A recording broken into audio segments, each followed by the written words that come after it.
গোৱালপাৰাৰ বানপীড়িতলৈ সহায় জিলা কৃষি বিভাগ কৃষি বিজ্ঞান কেন্দ্ৰৰ সহায় আগবঢ়ায় আৰু কৃষকক শালিধাৰৰ কঠীয়া বিতৰণ কৰে বিভাগে। চলিত বৰ্ষৰ বানত গোৱালপাৰা জিলাৰ মুঠ 17,800 হেক্টৰ কৃষিভূমি বিনষ্ট হৈছিল।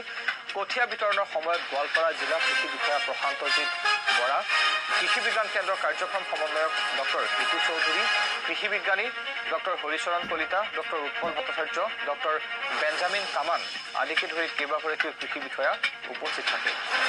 দেখিবলৈ পাইছে গোৱালপাৰাৰ দৃশ্য। গোৱালপাৰাৰ এই ধৰণে বানত ক্ষতিগ্ৰস্ত হোৱা কৃষকসকলৰ মাজত কঠীয়া বিতৰণ কৰা হয়। জিলা কৃষি বিভাগ আৰু কৃষি বিজ্ঞান কেন্দ্ৰৰ সহযোগত এই কঠীয়া বিতৰণ কৰা হয়।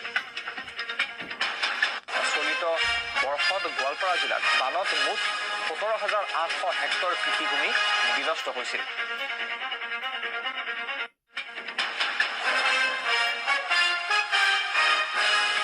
পাইছে যে এই যিটো ৰঞ্জিত চাবুৱান ভেৰাইটি বা জাত, এই জাতটো অসম কৃষি বিশ্ববিদ্যালয় যোৰহাট তেওঁলোকৰ আঞ্চলিক গৱেষণা কেন্দ্ৰ তিতাবৰৰ পৰা উদ্ভাৱন কৰিছে।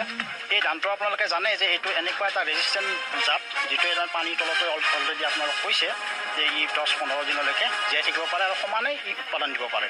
কিন্তু কথাটো হৈছে কি যে আমাৰ খেতিয়ক ৰাইজে এতিয়া দেখিছে যে আজি মানে লেট হৈ গৈছে, অলৰেডি কিছুমান যিবিলাক ওখ ঠাই আছিল তেওঁলোকে অলৰেডি কঠীয়া পাৰি মানে ৰুইছে।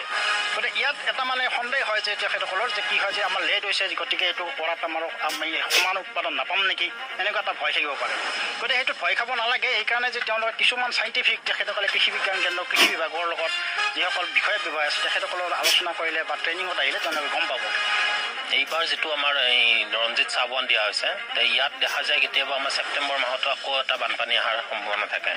গতিকে ইয়াত আপোনালোকৰ আগত কোৱাই হৈছে যে এই ধানটো ৰঞ্জিত চাবুৱান সি 15-20 দিনলৈকে সি মানে পানীত মানে পানী থাকিলেও সি বাচি মানে নপচাকে ভালকে থাকে। গতিকে সেইটোৰ ফালৰ পৰা আমি এই ৰঞ্জিত চাবুৱানটো এইবাৰ দিয়া হৈছে। এই কঠীয়াটোৰ নামটো হ'ল ৰঞ্জিত চাবুৱান, এটা নতুন ভেৰাইটি।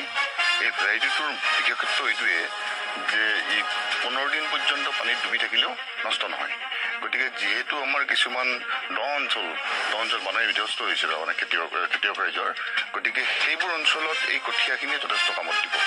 আৰু ছেকেণ্ড কথা হ'ল আমাৰ গোটেই গোৱালপাৰা জিলাত মোটামুটি 3,000 মান তেনেকৈ কৃষকৰ খেতি নষ্ট হৈছে।